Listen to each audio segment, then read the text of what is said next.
What's up, guys? Welcome to another episode. One more. In Los Angeles. I feel like we're trapped in this space of on camera more of the day than we're off camera.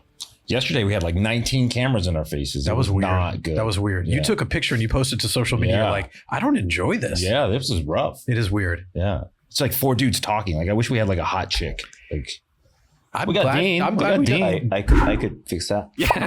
Albert can always. My wife's probably watching. We're screwed now. I'm not coming home. Today it was funny. We'll get into who our special guest is in just a second, but we were at Google today in Playa Vista in LA, and we were talking. In order to get approved to come to the Google campus, not only do you have to like submit some paperwork and that type of thing, but they also watch your content. They want to make sure that whoever they're welcoming in isn't a Trojan horse. They didn't watch mine. I'll tell you that. I snuck in. Got through. Yeah, they're like, hey, we've got 3 of you today, but you brought 5. I was like, no, it's fine. It's fine to start shaking hands and giving people hugs. It's like, dude, you'll figure it out. Yeah. But they watched our content. And so we got into Google HQ after being yelled at for not using sidewalks in the parking lot. Yeah. But she said something like, saw that new podcast clip about communism. That's an interesting one. Mm. And I said to her, is communism one of those words that you can't say on YouTube? Communism. And she pulls out her cell phone and she opens up like a Google app or something. She goes, I think you're okay.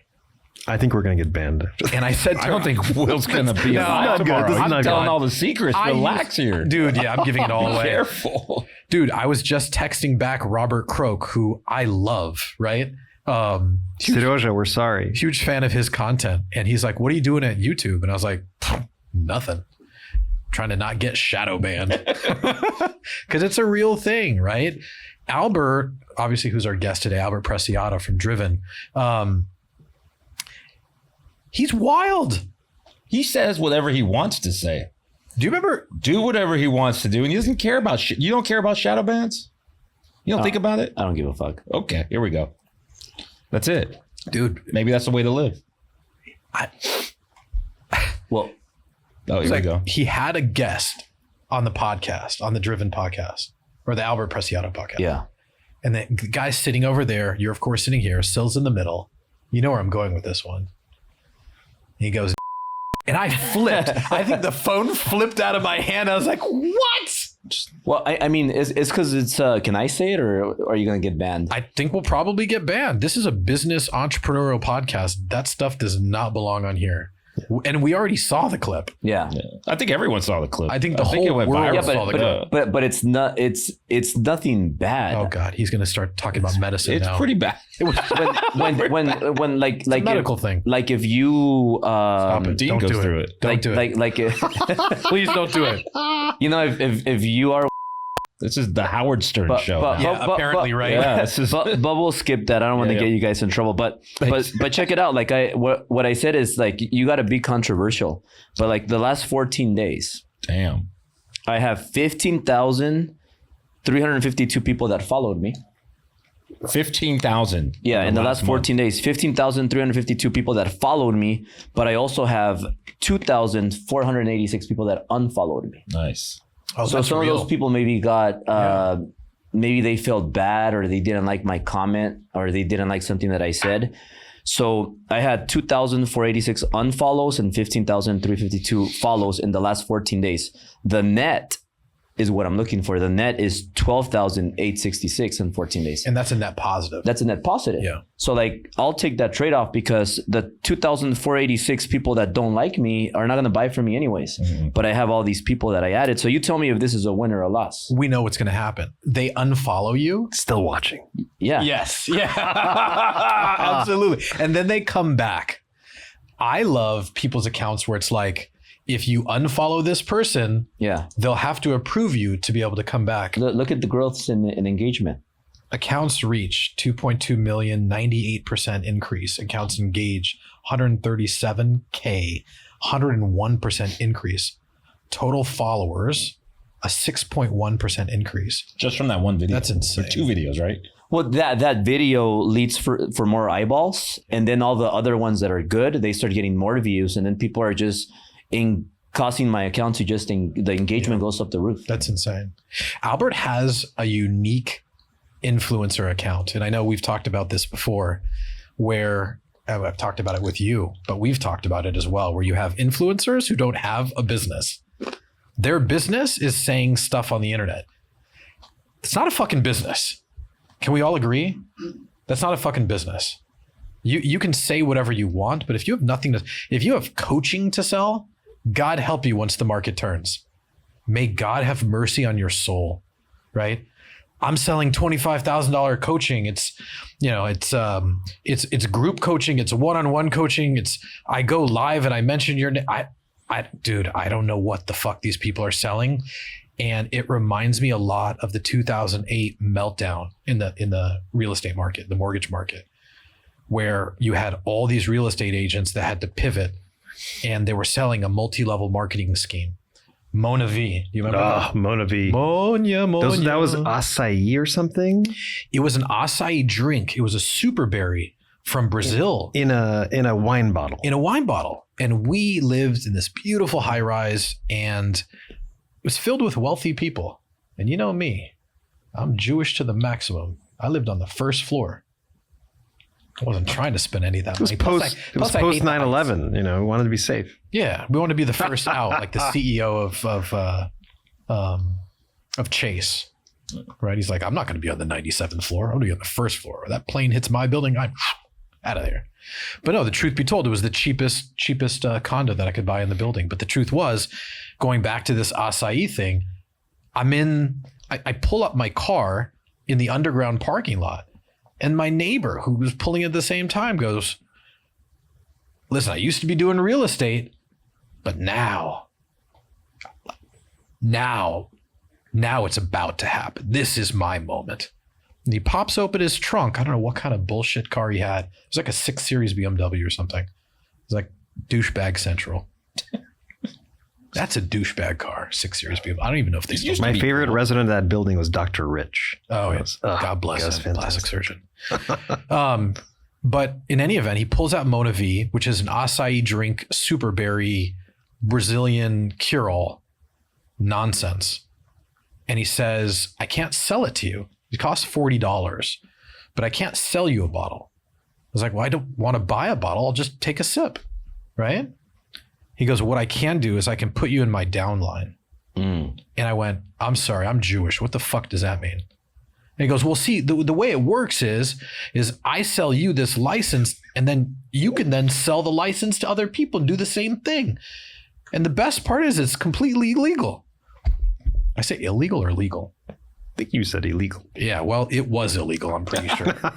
In any event, how did we get on this track? Why are we talking about 2008? Well, because you compared this right now with 2008, and then also 2008, a lot of people in mortgage, they got out and they started selling also multi-level marketing, insurances where they get paid when they get people under them and things like that. Yes, influencers with no company. And I think we're talking about engagement. What makes Albert's content so real is not only him saying this horribly inappropriate stuff, as we could all agree, Albert included. I like it. Dean loves it. He's a huge fan. But it's something natural for Latinos. Absolutely. For you, yeah. You're a Casanova. Like if you do it for enough time, sometimes things happen. Oh yeah. No, I get it. We're back on. We're back on the shadow ban list. Yeah, we're back. But you're a self-proclaimed Casanova, which I understand. But you're riding around in Ferraris too. It's not like you're just saying it's the real thing. It's the real thing. Deal. And the engagement's real. And this is the point, because he's showing us the data. But I look through the comments and I want to know what's real. Mm-hmm. And you look through Albert's comment, and it's like, his shirt's too tight. His muscles are too big. It's not real. He's taking testosterone. It's TRT. He's not really fasting for 42 hours from Monday till midday Wednesday. It's filled with hate. That's how you know it's real That's how you know it's real. and working. Yeah. Why do you think people hate though on people? Projection, right? Explain that. What does that mean? What does projection mean? Because I think, All the negative stuff they see in the mirror, yeah. they project onto you because it's easy, right? They're safe. They're hiding in their bedroom. They're under the covers with their laptop watching you live, Yeah. right? And they're projecting all their insecurities onto this person they don't know because you say something that makes them feel angry about their own inadequacies, right? Damn. But to take that He further, really is there's brilliant. there's a lot of things that are fake online. Like people, it's hard to believe things online unless you meet the real person. Let's talk about jets for a second. Yeah. Because I'm sick of meeting people that talk about private jets. You guys had a horrible discussion on your last little after hours episode about private jets. I think you said something like you were making fun of net jets or something. No, who was? I was or Yeah, he was? you were. I'm not making Awful. fun of net jets. Listen, however people want to get around, that's their business. But I happen to know people who are legitimate pilots, right? That fly commercial jets for a living. And once you have a friend who's a pilot, they start to let you in on this well-kept secret about flying. You have a friend, a very close friend, Alex Henderson, who's actually an absolutely. investor in Cardiff, Yes. and He's a real commercial pilot. real commercial pilot. And Yeah. I have a friend also. Shout out to well, I don't remember the friend's name, but no, I'm not sure if I should say his name, Yeah, but in don't. any Yeah. event, no, it's Bob Bobson. Dick Dixon, Jim Jimson. But he's a commercial airline pilot for FedEx, and he flies large airplanes, cargo airplanes from here to Asia. And, he talks about the systems and protocols that are in place for these long flights to Asia, where it's like, okay, I'm going to pilot it for the first X many hours. There's a first officer that's sitting next to me. Then there's another guy, right, for the last leg. Right. And there's systems and procedures, just like any organization, to professionalize any company. You need to have this system of regulatory, bodies that enforce rules. And then there needs to be rules and systems and procedures that you then follow, not only to stay compliant, but also to make sure that everything goes right for your own, for your own company, right? It's not just abiding by the law. But I think the point is that there's always workarounds. Like anything else in life, Dean's using my fucking iPhone 15 as a coaster. Whatever, dude. Shout out Tim Cook. Shout out to Tim Jobs, Steve Apple, whatever that guy's name is. You hop on a jet, and this is my point about flying private. I don't even know why we're talking about this, but I'm going to bring it fake up. gurus, people with jets. Dude, I'll pick you up on my jet. Really? I don't want to be on your jet. I don't want to be if I'm flying out of Vegas at 2 a.m. in the morning, you think I want to hire some schmuck that lives in Vegas who's up at 2 a.m. in the morning to fly me at 30,000 feet back home to San Diego? Listen, anything can go wrong. Everything goes wrong in the air, right? Mm-hmm. We hit turbulence. I want my mom. I want God. I'm thinking about all the things that I did wrong to my children that night, right? I know this has nothing to do with business or entrepreneurs, but I don't want to be on a flight that seats 10 people that I'm spending $10,000 an hour to charter with some schmuck who's coked out of his mind at 2 a.m. in the morning. Oh my God. Yeah, I said it. How do you feel about like how he gets his jets and he uses it to market for marketing purposes? I think I've seen that movie before. It's called Lord of War, where he spray paints the side of the airplane. Movie. Yeah. And it tricks the girl into thinking he's rich because it's his name on the side of the jet. And then by the time you get in the air, all the paint is peeled off of the airplane, right? But it's too late. The girl's already fallen for you. No one has airplanes, right? I'm a wealthy person, right? I don't mind saying that on television. I'm a wealthy person. I don't have a private jet. Why?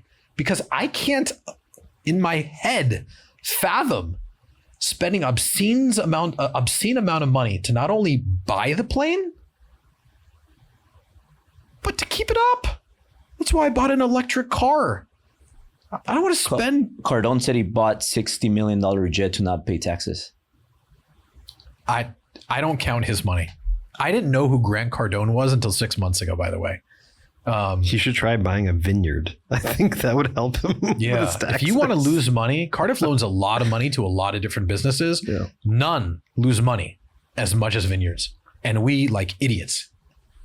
You want to finance barrels? No problem. Where are the barrels from? The Burgundy or something? They're from like, France. yeah, well, you know, what part of France is what I was saying. But in any event. You know, I learned a lot from Grant. He said, grow an army and 10x your efforts. I did that, and then I just needed and then after that, I hired Patrick Bet-David, and then we eventually became friends. But I wanted to learn the operations, the systems, the processes of somebody that ran like a big company. So he had an insurance company. He had like tens of thousands of agents. So it was pretty similar to like mortgage kind of. It's a highly regulated industry. And so I wanted to learn from Patrick because I already knew that I needed to build an army, scale, and 10x my efforts. But I needed operations. So that's when Patrick came in, and you know, I was blocked and I didn't speak to Grant anymore. Can we dig a little bit into that? So we talk a lot about this, and we've done this before on, or when you guys did the last Stern Talk episode with you, we talked about this experience with Patrick and the Ferrari, and there's this whole amazing story that goes with it. And you talked about how he helped with operations, but was that just kind of inspirational for you when you talk about it? Or was there really some concrete thing that he gave you, some information on here's how you do things and here's a manual? Oh yeah.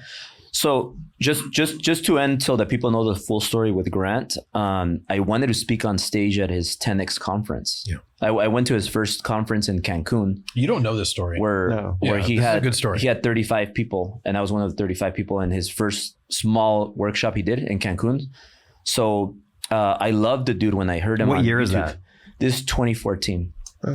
So 2013 actually. So I really loved the dude on YouTube, and I used to like watching his YouTube's videos and podcasts and things like that he was doing. And so I flew to Cancun, and I'm making $300,000 a year. I have a deep sea Rolex, and this is 2013, and I feel like, damn, this is when I was starting the mortgage guy. So I fly in there, and I was there. Then next year, he has his bigger conference, 2,000 people, and I asked him, hey Grant, I invested all this money in you. I want to speak on stage. I want to be a speaker. I don't know why, but I wanted to be on stage because I wanted to motivate people. Yeah. And he said, okay, we'll make $1 million, and then I'll put it on stage. I remember this story. Yeah. And so then I come back next. I come Keeps next going. year, and he's like, oh, you got to make millions.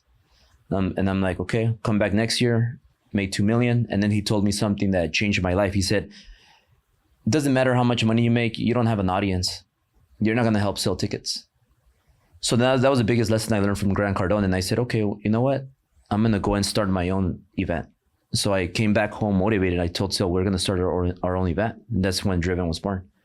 And then what Grant probably doesn't know is I said, you know what? I'm going to pay him to speak at my event.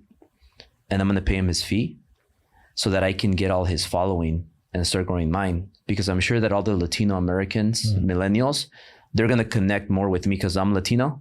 And because I'm also half his age, I'm younger. So they're going to relate more with me. Hey, you know what? He's a millennial like me, and he's Latino. If he could do it, I can do it. And I relate more to Albert than Grant. So I converted a lot of those followers. And then 8 years later, now we're having Driven 8. But it started because of that. I was furious because I couldn't speak on his stage. So I created my own stage. So he spoke at your event? The first one. Oh, shit. You know what it reminds me of? We've never talked about this before, but I love this story. Do you know the story of Ferrari and Lamborghini? I watched the movie. Okay. So I've never seen the movie. Do they cover this in the movie?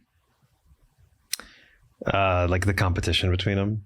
Or actually, it's Ford and Ferrari. I don't think they really talk about Lamborghini and Ferrari. So this is an interesting story. So, and somebody will have to fact check. Lev, will you fact check me on this? So both Italians living in Italy, Lamborghini has not factory equipment, but farming equipment. Tractors. Mm-hmm. And he decides that he wants to buy a Ferrari. And so he buys it, and it's a piece of shit, as some Ferraris can be, right? Mm-hmm. Especially the 80s Ferraris. Back then. I mean, this is, in the 60s, I think. But they weren't great cars. They were great looking cars. Mm-hmm. And then it breaks. And so Lamborghini comes to Ferrari, and Lev, you can fact check me on this, and says like, dude, I think it was a transmission issue or something like that. He's like, fix it. He's like, I'm not fixing your car. What do I look like? He's like, all right, well, fuck you. I'll build my own. And so he builds Lamborghini. So what do we know Lamborghini as today? We know Lamborghini as an exotic, and I'm totally ruining it with you as an influencer for Ferrari, which I think you should be, in a magazine brand representative. A brand ambassador for Ferrari, and I'm ruining it all right now. Well, Ferrari called me mad because I said something about them. Oh, geez, sounds like. I mean, you could bleep it out if you want, but I had a video that I posted, and I said that I use my Ferrari like a prostitute. Okay, there we go. Boom. I like it. I like it. And the Is video that a went word viral on the list. Because I used the Ferrari. I used to park it out like in front and get tickets just to get attention to market mortgages and real estate. We talked about it's like Bijan. So I did that video and I said those words. It went viral, and I kept posting it because it was doing good.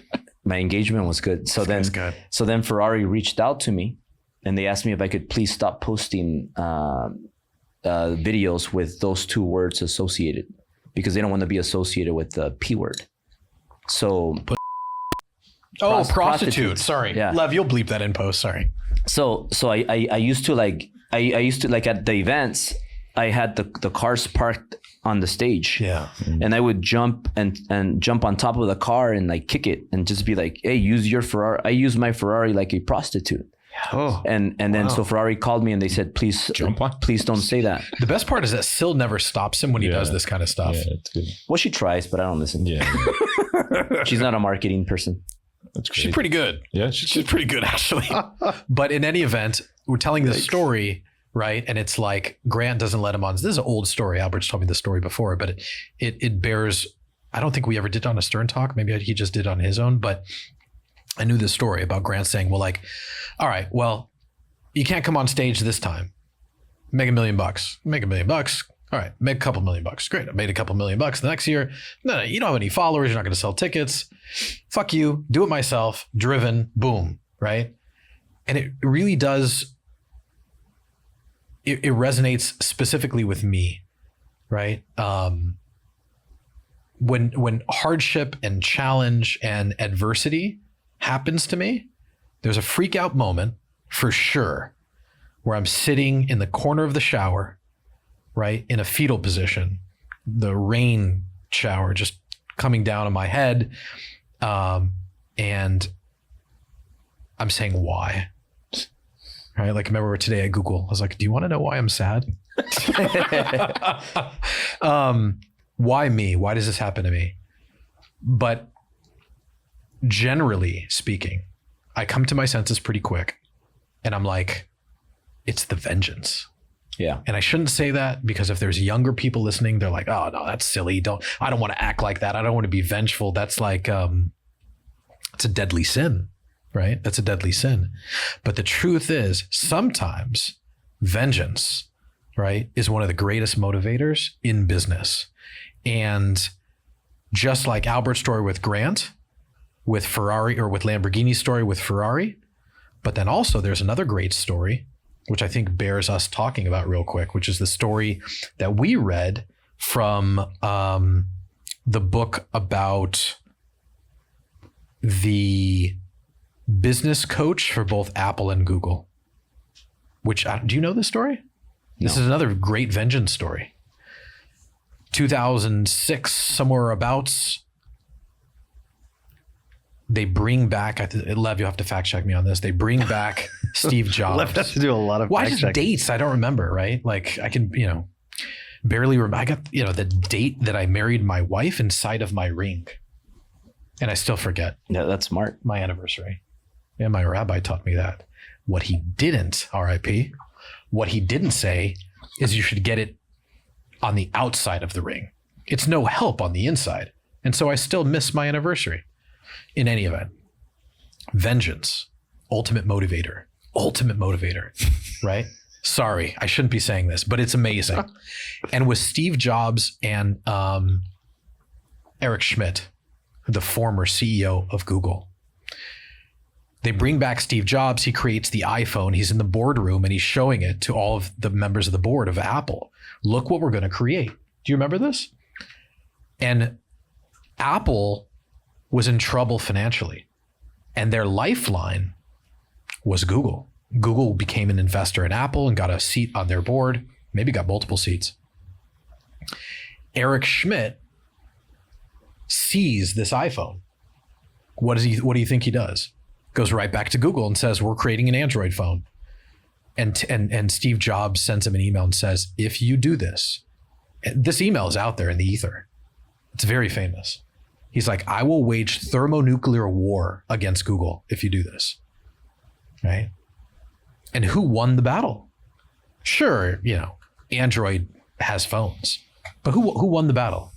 Apple. I think Apple's the richest company right now, right? Dean's asleep. Can somebody wake him up? He needs some margarita. He ate like I'm ready. Pig at lunch. I'm ready for a margarita. I saw you with the chips and all the carbs. I don't eat carbs. Let's go somewhere for lunch. Out me with the chips? Dude, Google. So here's the thing. We'll talk about this in a second. Vengeance is the ultimate motivator. We're at Google today, at Google's headquarters. Well, Southern California anyway. And she takes us to the cafeteria. Google, the food's free. Yeah. Food's free, desserts. For an hour and a half. It gets taken away. Yeah, well, listen, they're not stupid. I was surprised. Is it like a prison inside? Like the most beautiful prison you've ever seen. Yeah. Yeah. Like Noah's Ark is what it looks like inside. People that are happy to be there, working there. Maybe they get free food. We'll be back there in a little bit. You want to come? Yeah. Do you want to take a tour? I'll go, yeah. I'll take you. It's crazy cool. Yeah, it's very cool. Did you like it? You think he's allowed in there? You don't think he's on the ban list? It's that facial recognition Yeah. software. Well, Google banned me. They banned my YouTube. Yeah. See. Okay, so you can't come actually. No. But I have a contact in there. Okay, we're not. That sounds like prison. We're not going there. We're not going a there. contact Hey, inside. I know the CO there, the correctional officer, and he said it's cool. He can smuggle it in my They tukas. gave me my account back. Oh, So I have my account back. All right. But I think we were at Google today, going back to Dean eating too many carbs, which is not entrepreneurial rated in entrepreneurial content in the least, but it's content that insults Dean. So I'm all for it. Sounds good. Yeah, no. Please for all do. the 2 people that watch our podcast. Dean is on this diet. Of course, Albert's like licking the tuchus. It's a lifestyle. It's not a diet. Jesus. Whatever. Albert's like, Dean's looking real fit. I'm like, yeah, haha, with the haha, like emoticon tap pack or whatever like that. I don't like when people like you more than me. So he's like, yeah, Okay, William Shatner. Jeez. Dean looks super He fit. doesn't like Spock. Bro, that's some old references, bro. But in any event, we're at Google's headquarters, right? And it smells. And they're like, well, we just figured we'd eat here. Yeah. I'm like, we should go out, and we asked them to give us a tour because they're like, well, lunch closes at 1:30. And we're like, perfect. So we kept looking at our watch like, what is this room? What does that room do? And it was the Harry Potter room. This is amazing. That was cool. That was cool. That actually was cool. But like, we made sure that by the time we got back and finished our tour or our meetings or whatever, that it was after 1:30 so that the cafeteria had closed. It smelled horrible. It smelled like a convalescent home that maybe your grandma. The cafeteria? Well, you're in this huge, it was the Spruce Goose hangar, right? It's like the size of 10 Costco's stacked on top of each other, wide as it is, long as it is tall. But you can't fuck with smell, right? Like if real estate guy, if a cat pisses on a wall, Throwing up. yeah, right? You're fucked, right? My wife took me to tour a house a couple years back. Big home, right? Big home for me. I mean, it was like 6,000 square feet or something like that. It smelled like cat piss. We're not buying it. Google's headquarters, that smell, that shit don't come out. You can wash it. You can use OxyClean. I couldn't eat. So luckily we get out of there and they take us to this really nice Mexican restaurant. And I tell Dean, I'm like, dude, we're gonna have dinner with Albert. Like, chill the fuck out, dude. I'm like, what are you ordering? And he orders a plate for a Caesar, right? Like a barbacoa with the tortillas and the this and the that. And he's they put out the chips first to spike your blood sugar. Yeah. Takes to it like, dude. Yeah. Listen, not everyone is able to suppress their appetite as well as you can. Yeah. It's, you know. So back to vengeance. Shout Well, out. if Albert can, control his sexual appetite, you should be able to not eat chips. I'm going to work on that. Use carrots. Remember the old days? Yeah. I'm going to work on it. All right, we'll get I'm going there. to work on it. But going back to the What are story you of gonna vengeance. work Huh? What are you going to work on? I'm looking at myself in the mirror. I look great. I'm not going to work on anything. But in any event, getting back to the story of vengeance, because that's really why we're here. We're here to kind of shoot the shit with Albert like we always do, but on tape. And the truth is that like, sometimes I tell Albert like, hey, dude, chill out on the vengeance stuff. Like, he's like, yeah, that's why he didn't let me on. But the truth is, fuck that guy. You were asking me this early, right? You were asking me this earlier where you're like, when was the time where you made enough money where you're like, wow, that's fuck you money, Yeah. right? It's not the money that makes me feel good. It's the freedom that makes me feel good, right? It's the knowing that I can say like, that influencer is a charlatan, right? The guy who's saying you have to be 6% body fat and then you have to like join his club and pay his membership and join his mastermind and be in his downline and show up to his events. And bro, I'm good. I'm gonna be fine. I own 9 kookaroos. You knew I was going there. You remember that Diddy? Get him to the Greek. Get him to the Greek. What a great movie. A movie no one has ever watched. No, it's fine. With But Diddy. in the movie, Diddy's explaining that the whole world's falling apart. But he's like, I'm gonna be fine. I own 6 restaurants or 9 restaurants, whatever the case may be. I'm good, right? I don't know how long influencers tend to last in the ether. Maybe until their skin starts to crack or and the economy picks up and like people don't need Mona V, Superberry, acai juice. But if you're an influencer, and this kind of like closes a loop on a very long 39-minute tirade, which is that Albert has real followers and those people don't, right? Those people are trying to monetize something that's not real. And then they're frustrated when they look in the mirror and they're like, why isn't success staring back at me, right? It's not the reflection that's the problem, right? It's what you don't do. You don't bring value to the world. Do you guys have enemies now? I know you probably do. Do you have any enemies? Time. Time is your enemy? I think plenty so. of time. I find truly, and I think this is I'll say mine and then you go next. I don't really have enemies in business, although when I was at Google today, they were talking about auction insights. So it's like, as you know, right, we have a strong marketing department headed by Uncle Lev. And in the auction insights, when you're doing pay-per-click, display, YouTube, that type of thing, in the auction insights, you can see who your competitors are and you can see who you're competing against for those clicks. And there's like a list of companies and you're like, I'm competing with these guys. It's like embarrassing. Yeah. So my thing to them was like, I want to destroy these people, right? But you don't have a Grant Cardone in your life. No, I don't. But I always feel like if I'm spending money, it's to buy back wasted time. Yeah. That's it. My wife is like, I can go to Costco. I was like, that's a waste of time. Mm-hmm. She's like, I can go to Ralph's. I'm like, that's a waste of time. What do you use, DoorDash? DoorDash for like food and then Grocery? Instacart for Costco.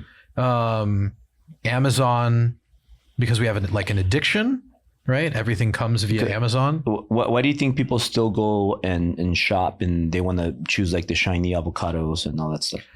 You're looking, And then you're waiting. this guy you're over waiting in here line. loves doing that. Because then you have a 40-minute line sometimes. Okay, so he taught me this, which I think is genius. Dean, why do you go to the grocery store? Dean goes, to get away from my family. Sometimes, like Bill Gates talks about washing the dishes. It's relaxing. Yeah. Sometimes it's nice to go wander around the grocery store. Never know what you might see. You might see something exciting, nice shiny object, right? Mm-hmm. Someone, something to look at. That's why they have Equinox for. Yeah, it's a good point. Dean belongs to a country club. It's a lot of old men. The gym we go to. Don't we us. I don't go to any fucking gym. The fuck am I, Andy Elliott? I just learned about, shout out to Andy Elliott, right? Who probably has never eaten a chocolate chip cookie in his life. Like Andy Elliott, if you're watching, which you're probably not because they're only my mom watches the podcast, but holler at me. We'll take you out to Javier's. You think Andy Elliott is happy with the way he runs his life? Because he's very strict with he's always intense, high energy, and he believes everybody needs to have a 6-pack or else you're fired. No, demons. Well, hopefully it's just a character he plays on TV, right? Well, because I would want to, I could still have a 6-pack. Yeah. Like I still have a 6-pack, but I like to have a margarita. I like to have a cookie. I like going out with you because you eat like an insane person. We went to Javier's last time and he ordered, I sat next to you. I saw what you ordered. Yeah. And it was like, I'll have like filet, but just give me like a few of them and then a bunch of shrimp. And then I don't know if you said lobster too. And I'm like, they brought him like a platter. A ship. Yeah, a ship. It was a ship filled with meat. And then fajitas. Yeah. Well, a fajita's easy, bro. It's not El Torito, dog. You know what I mean? That's like me going to Ross to fuck with you in Las Vegas and putting up a leather jacket and saying it's Ferragamo. You're like, dude, that's not I have my brown leather jacket today. Okay. Nice. But I also had some margaritas with Dean. Your best friend. I get it, dude. I'm not cool enough. I get it. Better body. Be my friend. He listens more. I got you. You'll be my friend? Yeah, okay. For now. I have 2 ears. What did you say? 2 ears. 2 ears, one mouth. Yeah, one mouth. The 2 ears are for me to grab onto. Yeah. Never mind. So, oh my God. We'll get it in post, Lev. We'll get it. So how do you think you think he's he's like angry or no, he is angry. No, when I go to the grocery store, I'm not angry. I mean Andy Elliott. He's messing with you. He's like, no, when I go to the grocery store, I'm very happy. I feel at peace. I'm walking through the aisles and all I can think about is just like, that's a beautiful leek, right? Yeah. That's a wonderful looking pear. What an avocado. Let's touch it. But you're not going to save money. I don't know how much but you know to defend Andy Elliott, because I think that's part of his personal brand. So I think that's how he hypes himself up and gets his following. Yeah. Because Patrick Bet-David, he sold a company for $250 million, and Patrick Bet-David doesn't have a 6-pack. Yeah. Like Andy Elliott's not selling anything for $250 million. Sorry, Andy. You know what I mean? Like you got great clothes and short pants, right? It's very exciting to watch. But there's nothing there. I think social media is just like television. The people that are participating in it have to understand that everybody's playing a character. And it might be close to real life or it might be a little bit further from real life. Yeah. But the audience demands you to be some kind of character. Yeah. Without that, there just isn't as much entertainment. Yeah. And so we got to cut them some slack, right? Okay. Cut the Andy Elliott some slack. Such a nice guy. Tony Robbins and us too sometimes, right? If we're trying to get a message across, people that know you really well might make fun of you or say something negative. Yeah. They just don't understand that there's a purpose, right, behind all of this. Mm-hmm. And I think you probably suffer from that too, right? That people are treating you a certain way in the comments. Yeah. You're like, that's a certain percentage me. Yeah, yeah. Well, you mentioned enemies.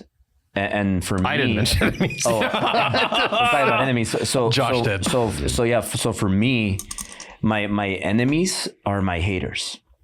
That's why I'm very passionate, and I always talk about I like to say that word for some reason, and I've been some successful people have told me like, hey, stop mentioning haters. Yeah, and I've had this talk. But the thing is that you know what motivates me or what my enemies are, those people that used to make fun of me and still make fun of me, those people that told me that I couldn't do it and still say I couldn't do it, those people that said you're going to go out of business and they're still saying I'm going to go out of business, those people are free motivators. Okay, let me ask you a question.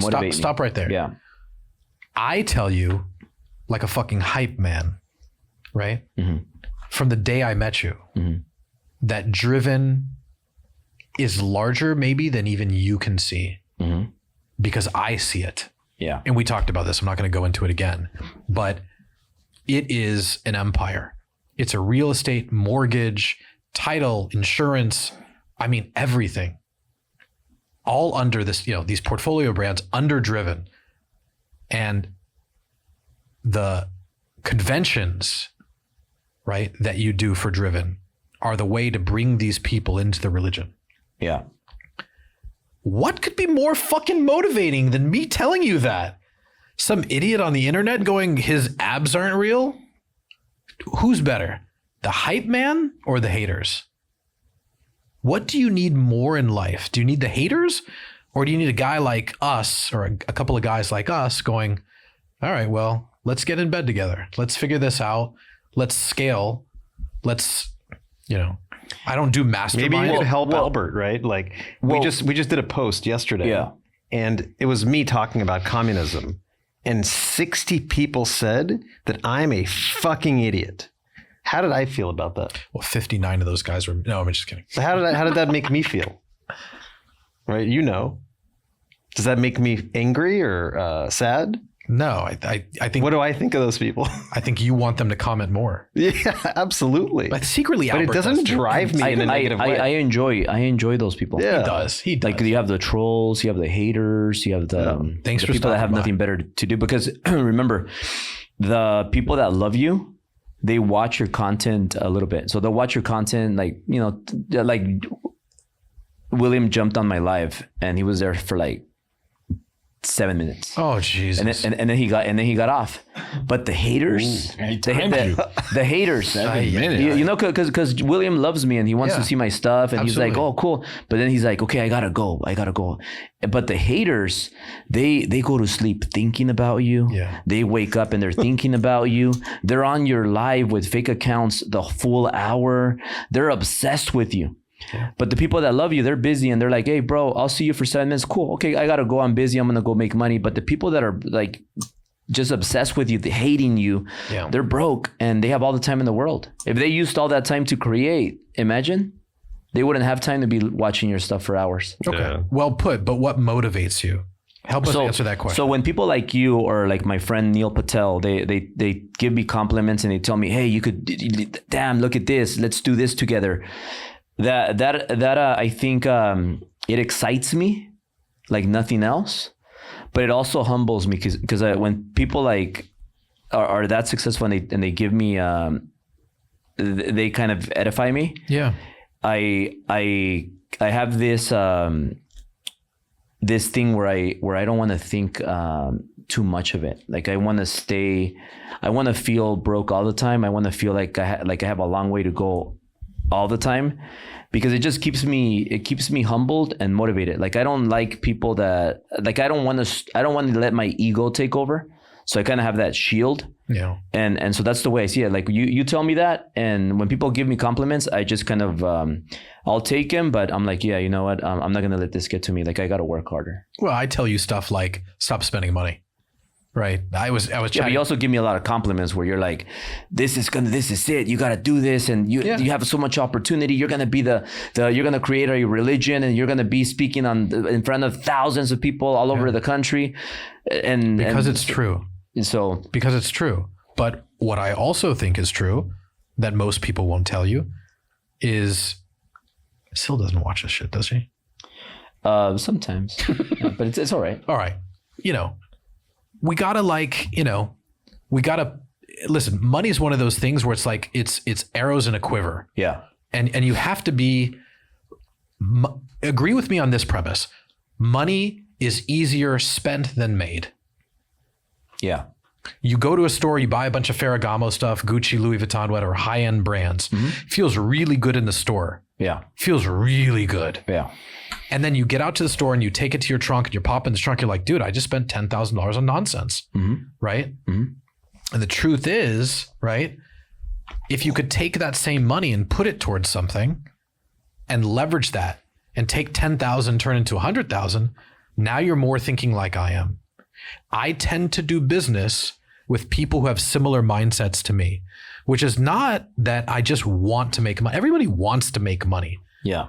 right? And any idiot with an Instagram account can try to purport and pretend and play and be a character of a human being that looks like they've made it, and sell some sort of bullshit course, group coaching, one-on-one coaching, whatever you want it, masterminds, whatever the case may be, and deceive people for a certain amount of time, right?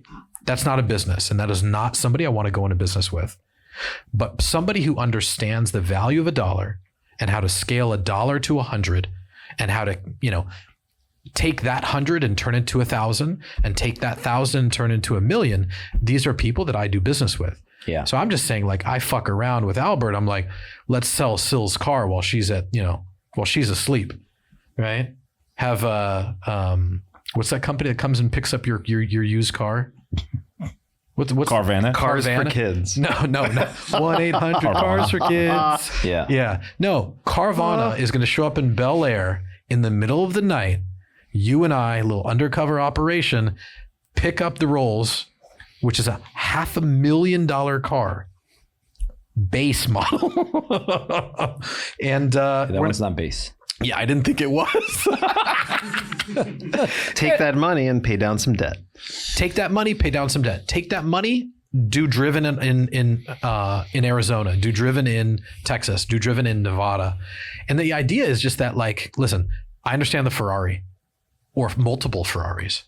I could even understand a Bugatti because that is your brand. We were talking about hosting driven at like doing a mastermind at like a ranch style thing. You're like, it's not really my brand.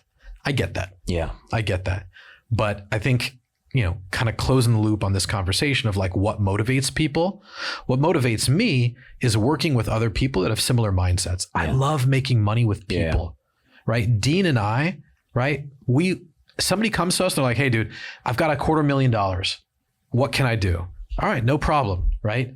You can invest it with Cardiff. We'll give you, whatever, 12% return on your money, 24-month lockup, 1% coupon per month, right? Easy, done, great, enjoy it. What's a 1% coupon? You just get 1% on your money for 24 months, right? 300%.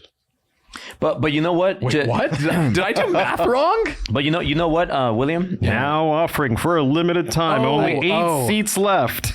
Do you A understand what he's saying? 300% return. Look, bro, we only have 3 sets left. So if you have 3 seats left, so if you're interested in this mastermind. So to make you happy, like I'm a very conservative guy now. Yeah. Like I don't spend money on flashy things. So let's go to Ross after this. I'm not gonna go to Ross, but I'm not. I'm not like I don't need anything anymore. Like I have enjoyed my life. I have what I need to. Like I don't need anything else. Like I'm good. I'm seeing is that an AP? Yeah. Yeah. Like no, not an AP. It's a paddock. Oh, that's a paddock. Excuse me. Sorry, I can't see it. I'm just Yeah, but I haven't like I'm not going out shopping anymore. Like I'm good. Good. Like I have my SF90. I'm happy with that. Still has their coolant in. He's making it sound like he owns a Honda. 700 pairs of pants from Salvatore Ferragamo. We have our Tesla. Like we're good. Okay, good. Now we're thinking. And so like I'm not going out there. Like right now I'm just focused on the business and I'm just a pretty the most money that I spend right now is just like taking my team out restaurants and having some good champagne, and that's about it. I'm not out there like clubbing and spending 10 grand a night or 5 grand a night or things like that. Like I'm pretty conservative now. Yeah. Because that's the thing, right? If you want to get into like elite circles, and I think Dean and I kind of struggled with this for a little while, we thought that it was that you had to spend your way into the inner circle.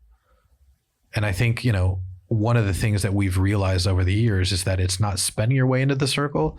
It's aligning with people who live a conservative lifestyle. Yes, they have a very nice house, in LA. And sure, they've got a really nice house in Vail, and maybe they have, a nice condo in Miami or something, right? Yeah. But they live conservatively, and they don't spend a lot on restaurants and food, and you align yourself with the hobbies that they participate in. And it could be cycling, and it could be triathlons, and it could be pickleball. You're not going to play pickleball, but Dean's going to try to convince you otherwise. It's a cult, by the way. Yeah. But it's hobbies. It's finding out, what do rich people like to do? Because you think like rich people are always like thinking about money. Listen, we're always thinking about opportunity, but we're not Scrooge McDuck, like counting, right, money all day long. We also need a break, right? Everybody needs a break. And so it's like for extreme personalities that are hard in the paint to make money, they generally are hard in the paint with hobbies, right? So it's like competitive golfer, triathlete, competitive in pickleball, whatever the case may be. I got Josh falling asleep over here. It's 9:00. He's actually dead. Yeah. He's late. dead. We're checking his pulse. He's My dying. bedtime is 9. It's ridiculous. Yeah, but I wake up at 3. But yeah, like the the slacks and the shirts. I've had these shirts. Yeah, no, it's good. It's good. We'll go to Ross next. We'll time. go to Ross next time. But listen, we're already at 67 minutes. Are there any other topics that we want to cover? Obviously, Albert's launched Driven Funding, which I think is an amazing product. It's a partnership between our two companies. Albert's leveraging his audience, his followers, who are all small business owners, provide them with easy and affordable access to capital, right? So if you're looking for, if you're looking to hit payroll, hire new employees, do marketing, buy materials or product in bulk, this is the opportunity, right? Quick access to capital, go to Driven Funding, right? Get the type of funding that you need, right? 5,000 to 250, 500,000, something like that. And nurture your business, right? Most business owners are always struggling. Where am I going to find the capital? And I think if we know business owners, it's always a struggle to not only finance your business, but it becomes a greater struggle if you take shortcuts. And shortcuts, in my opinion, are selling equity, giving away power. People always tell you that, right? Like, don't give away your power in an argument. If somebody yells at you, right? Don't yell back at them. You're giving away your power. Well, in business, giving away your power is giving up equity. It's not an argument, right? But you're still giving up power. That is your power. Your business is your power. So hire for your business, use the capital, leverage the capital to bring in talent, right? There's no greater return on investment than bringing in powerful salespeople, than giving up equity to have some numbskull telling you what you can and can't do. Yeah, and I think that's the commercial. And I'll add a quick minute, but you know, when you grow a business, sometimes you wing it when you start and you grow and it's all growth. You have the top line revenue and you're making good gross income. And like a lot of Latinos out there, Latino Americans here that have a small business, maybe you're making 1 million or 2 million, but you're spending more. You know, you're making 2 million, but you're spending 2,200,000 because you're growing, you're hiring, you're making mistakes. Maybe you get a lawsuit here and there, you get fines, and then now you're negative, and you use some credit cards or business loans that you have, and then the banks forget about you at one point, and now it's hard. You can't get any more money to be lent for your business. So Friday comes, you got to cut payroll, you got to buy more equipment. If not, your business stops. But you know you have a promising business where you're going to make money in 30 days, 60 days, 90 days from now. So that's where Cardiff came in, and I'm a client of theirs. They helped me with business funding, and then the business picked up, and then I went from there. But a lot of people don't know about that, and they don't have access to that. So that's why, for me, it's very important to help my community. People like me that, maybe you don't have any mentors or you're making mistakes but you have a promising business. So I'm very, very excited to be able to help like all my people here with business funding for their small businesses. Yeah. I think it's a huge opportunity. Albert has, and this is this is a perfect way to close it, because this is the way we opened, which is Albert has a real following. So he's not only an influencer on social media, right, that can monetize his following, but he also owns a portfolio of brands realty, mortgage, escrow. These are real multi-million-dollar companies, right? The next logical step is to dip his proverbial toe into the business funding, right, world, because huge swath of his followers are businesses that are looking for, and listen, they could be realtors, but I think as we've seen, they're real estate professionals, they're realty companies, but maybe they're in home improvement, house flipping. Maybe they're contractors, roofers, plumbers, electricians, specialty contractors. They're all looking for quick access to capital. You're not going to go to American Express. You're not going to walk into B of A and ask them for a loan. These things just, that's not how the game is played any longer, right? Just like, to touch upon the Instacart DoorDash thing, people are on their phone. They're on Instagram. They're on Facebook. They're Googling something. They're looking for capital, right? And then we kind of slide in, right? Because Google can listen to your phone or whatever, right? And there it is. There's the ad. Driven funding, quick and affordable access to capital, right? Scale your business today. And it's not just a commercial. It's the truth. So it was a logical step, I think, for Albert, right? To kind of pivot, driven, if you will, from the real estate concentration that he had, right? And just kind of like, okay, it's just natural evolution into providing business funding for his followers. So I think it's an amazing thing. And you know what I think that gives you a lot of credibility is when you've invested in a lot of mentors, because I invested in mentors. Like I paid Grant a lot of money, Patrick a lot of money, and I could go on and on. I have a lot of people that you've met at the ranch. Yeah. A lot of those people I hired as mentors because I wanted to learn 10% from each. So that helped me not only start my businesses, but grow them. Yeah. And I've thought, you know what?